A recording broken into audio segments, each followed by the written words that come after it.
Hello, folks. Good morning. Hello, how are you? If you have not done so, we have a pack of these out there in the lobby. These little bookmarks, Mary Alice Harris. I'll say it.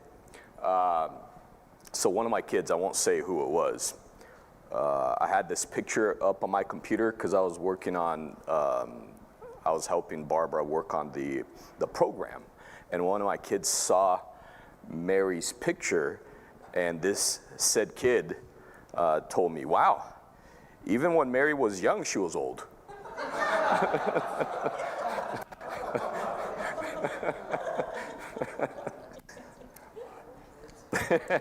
Right? How rude. Anyways, we're back at it. Ezra chapter 8. This portion is a little easier than the last one. You do have, some names and whatnot, but definitely other type of content so that we can digest it a little easier, less challenging. But still within the same historical period, still talking about this other wave, the second wave of exiles heading to the promised land to reestablish their religious system. Again, the first wave had been there for a while, and now Ezra is leading probably around 4,000 to 5,000 people if you count the women and the children, to help out and add to what has already been accomplished. What we will see here is an issue.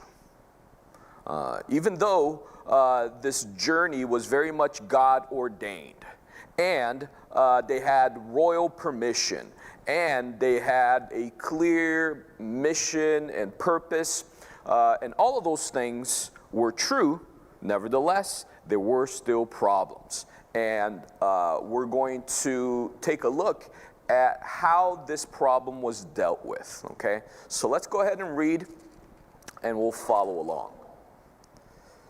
Starting from verse 15 of Ezra chapter 8. Now, I gathered them by the river that flows to Ahava, and we camped there 3 days. And I looked among the people and the priests, and found none of the sons of Levi there. Then I sent for Eleazar, Ariel, Shemaiah, Elnathan, Jerib, Elnathan, or Nathan, Nathan, Zechariah, and Meshullam, leaders also for Joriab and Elnathan, men of understanding. And I gave them a command for Iddo, the chief man at the place of Casiphia, should say to Iddo and his brethren, the Nethinim at the place of Casiphia, that they should bring us servants for the house of our God. Then, by the good hand of our God upon us, they brought us a man of understanding of the sons of Mali, then the son of Levi, the son of Israel, namely Sherebiah, with his sons and brothers, 18 men, and Hashabiah, and with him Jeshiah of the sons of Merari, his brothers and their sons, 20 men. Also of the Nethinim, whom David and the leaders had appointed for the service of the Levites, 220 Nethinim. All of them were designated by name. Verse 21. Then I proclaimed a fast there at the river of Ahava, that we might humble ourselves before our God to seek from him the right way for us and our little ones and all our possessions.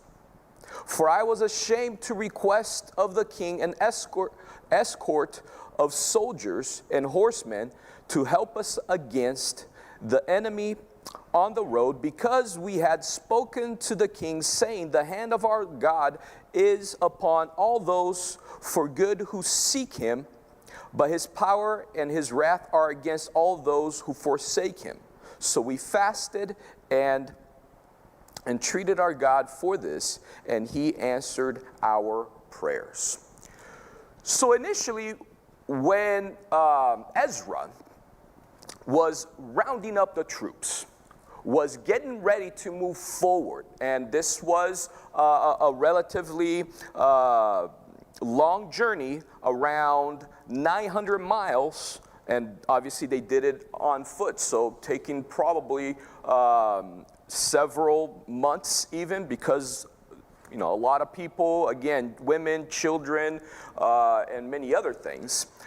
So as he was rounding up the troops, as he was preparing for this journey, he noticed something that was missing, something that was lacking, namely the Levites. Now, it's kind of weird how he worded this lack, because he said that he saw the priests, but he didn't see the Levites.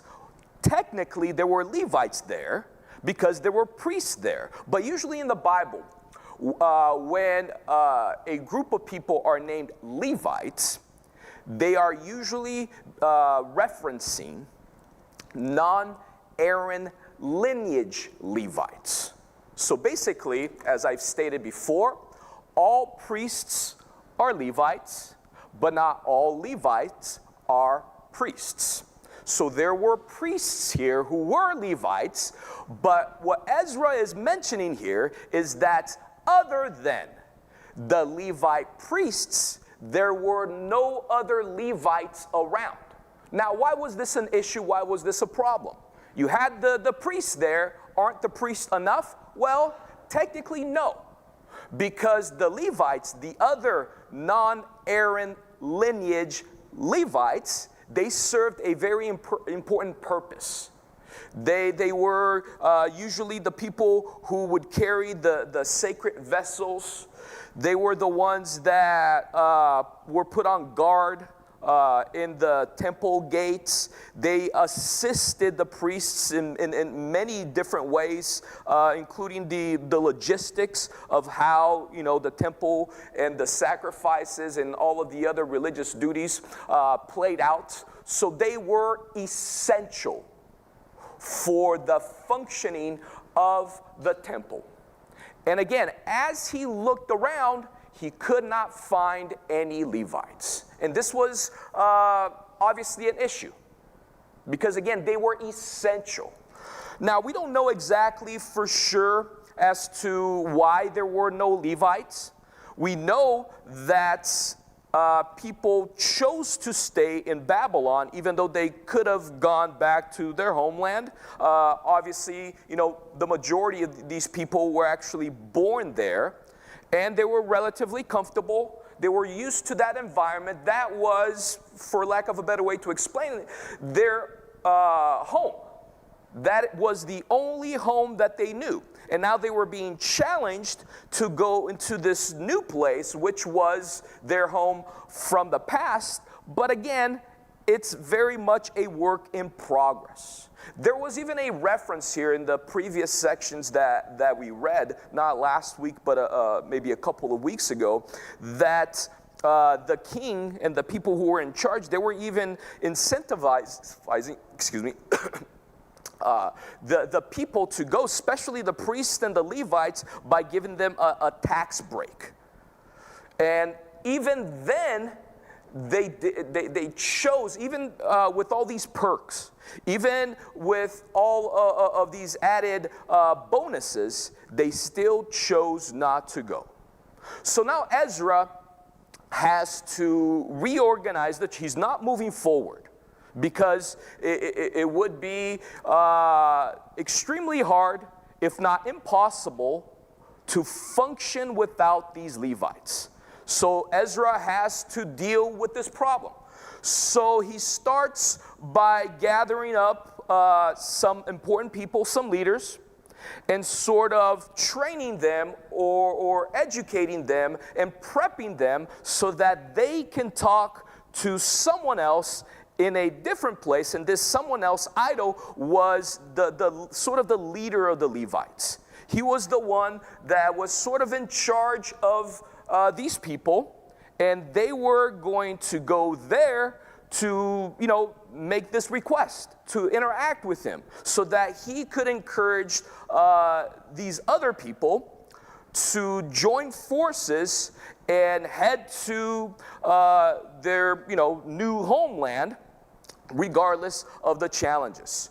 So that's basically what we have here, again, listed from verse 15 to verse 20. This huge challenge, this issue that needed to be dealt with.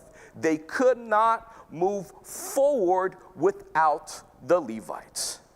And as I mentioned, as I said, prior to this section, maybe not last week, but the previous one, we saw that everything was falling into place.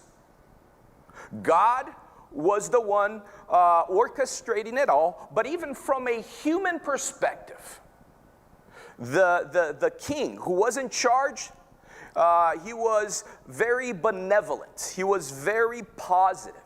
He gave them not only the right to go back, he gave Ezra a huge amount of power and authority. He gave them resources. They seemingly had everything going for them, and yet there were still troubles. Yet there were still challenges. Yet they were still lacking things. Now, this is actually something very familiar to all of us. Wouldn't you agree? Regardless of where we are at in life, everyone goes through ups and downs and, somewhere in between.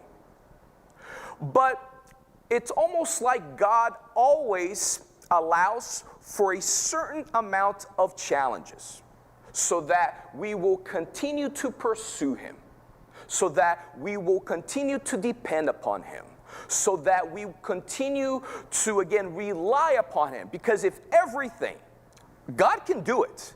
God can make everything happen perfectly. But if our lives, especially after believing in Jesus, if it was all about having, perfect bliss, if it was all about having or not having any problems, if it was all about having no challenges, we would slowly but surely stray away from God. And God knows this. God understands the human condition to the point where He strategically allows for these types of issues to happen, for a certain amount of lack, for a certain amount of disruption, for a certain amount of challenges. And we should welcome this. I know we kind of complain about it, but think for a second. When you have no challenges, when you have no worries, when you have, nothing better to do, what do? You kind of complain because you're bored. So one way or another, you're complaining. When things are great and there are no challenges and you don't feel motivated, to grow, to move forward, to exercise those spiritual muscles or physical muscles or any other type of muscle, eventually you grow weary of just, the lack of challenges. And you complain. But then when you do have challenges, what do? You complain. So one way or another, you are going to complain, and God knows this. God is not affected by this. He's probably bothered by it after, a whole lifetime of us complaining regardless of the circumstances. Nevertheless, He will still do what is best for us. And again, we will always need a certain degree of challenges. We should welcome this. We should look forward to this. We should never think of this as, God not caring. Or that, you want to just, pass through this season of life because it's horrible so you can finally get to the point where everything is kind of easy. Everything is kind of settled. Everything is figured out. No. Do not fast forward through life. Accept the challenges. Even welcome them because they are very good for you. They're good for us. Again, they provide an environment for growth, for dependence, for us to be aware of how God is working through these challenges, through these obstacles. So again, here we have an example of this. Even though everything seemed to be going great, all of a sudden, Ezra noticed, maybe not. And here's another challenge that we have to deal with. Here's another obstacle that we have to overcome. So he talks to these people, he trains them and educates them as to how to deal with the lack of Levites. They go and address this issue with the leader of the Levites, and then the remaining portion of this particular section on verse 19 and 20, we have the outcome of that. Essentially, through the management of Ezra, they were able to get about 250 more people, specifically Levites, so that they could move forward and go back to their homeland. Now, from verse 21 to verse 23, we have another interesting incident. Let me read this section one more time. And it goes like this, starting from verse 21. Then I proclaimed a fast there at the river of Ahava. Ahava is like a lotion company, cream company, right? Isn't it? I think so. I think there's a company called that. It means love in Hebrew. Anyways, that we might humble ourselves before our God to seek from him the right way for us and our little ones and all our possessions. For I was ashamed to request of the king an escort of soldiers and horsemen to help us against the enemy on the road, because we had spoken to the king, saying, the hand of our God is upon all of those for good who seek him. But his power and his wrath are against all of those who forsake him. So we fasted and entreated our God for this, and he answered our prayer. So this is what was happening here. In Ezra's interaction with the king, at one point he was sort of bragging about God. The king very likely was not a convert, even though God was utilizing, social political circumstances for him to be very favorable to God's people. Again, he was allowing them to go to, back to their homeland. He was giving them resources. He was giving Ezra a huge and considerable amount of authority and power. So again, very favorable. And within that interaction, at one point or another, Ezra started to talk to the king about his God. How amazing he was, how powerful he was, and how much he cared and protected his people. But now, Ezra is in a pickle. What's the pickle? He spent so much time bragging about God that now it seemed foolish for him to ask the same person, the king, for help regarding protection. It was a dangerous thing to do what they were endeavoring, what they were about to do. Again, we're talking about roughly 5,000 people, including women and children, traveling around 900 miles for, a very long time on foot. And they would, cross certain areas. Just a couple days ago, myself and my wife, when we went to take Bella to her college in Northridge, on our way back, we cut through downtown LA. Dangerous place.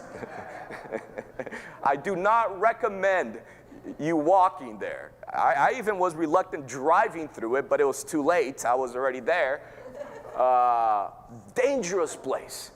You do not want to walk through that place, again, dark alley or unaccompanied. So they were bound to walk through, certain regions that were dangerous. And again, the king was very favorable. I'm sure if Ezra requested, some form of, protection, some militia, some, soldiers, the king would have, provided that. But as Ezra was thinking about that proposition, he thought twice, maybe 5-10 times, going back and forth. Because if he requested this sort of help, it would have negated many things that he bragged about with regards to God. So now he had no other option. He needed to rely upon that God that he was proclaiming was this powerful God, was this righteous God, a God that takes care of his people, a God that provides when his people are in need, a God that does not forsake his people, that knows their needs and is willing and able to do everything on their behalf. But it's a scary situation. It was a scary situation to be in. Put yourself in Ezra's shoes. He is responsible for many lives. And here, again, instead of requesting this military help, he acknowledges in practice and provides this environment that people would understand and grow in the dependence of God through fasting, which was very symbolic of what? Needing God, of having, essential needs being met by God.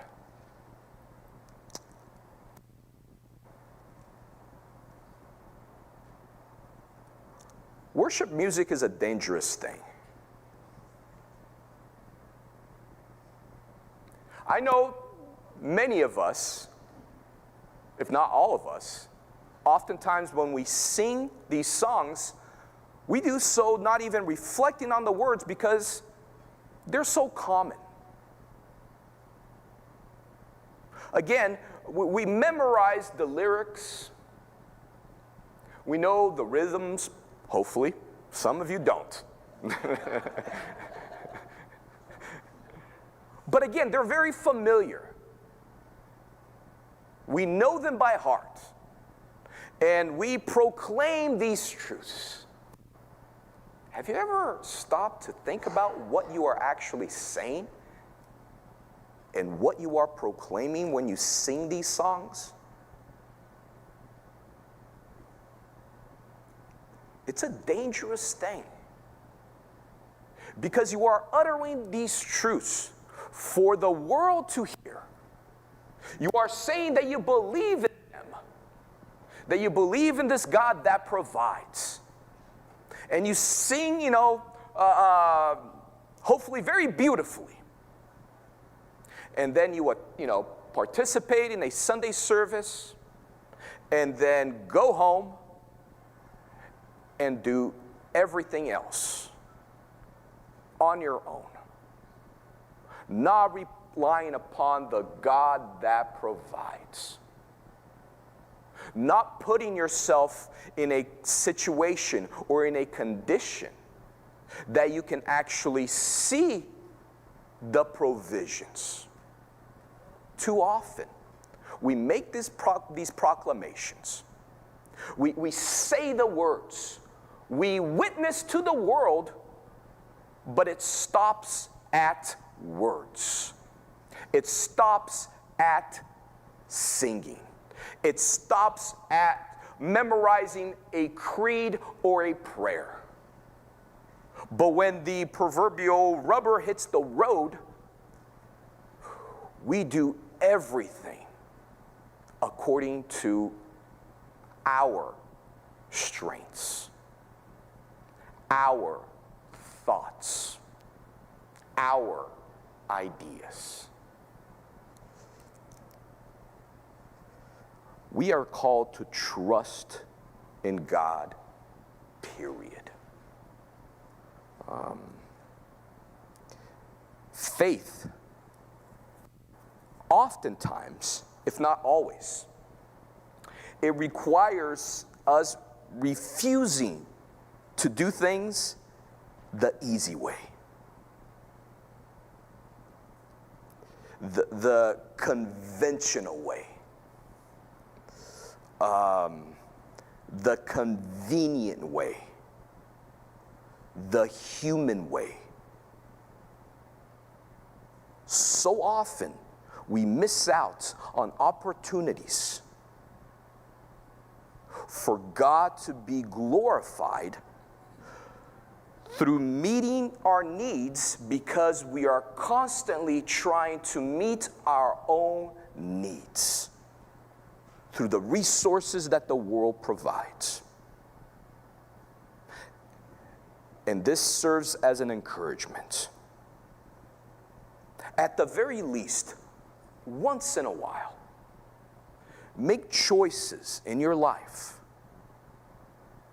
Make deliberate, thought-out choices. Now, don't be irresponsible, but make deliberate, thought-out choices regarding not taking the easy route and putting yourself in situations where you will know beyond the shadow of a doubt that if God is not before you, if God is not working through you or through those circumstances, then it's not going to happen. And it's a beautiful thing when we get to experience that. It is an amazing thing to experience that. It not only increases our faith, but it also serves as a witness to the world. Because if we proclaim to worship and to believe in the God that provides, then our lives should be examples, living examples of that God who provides. Amen.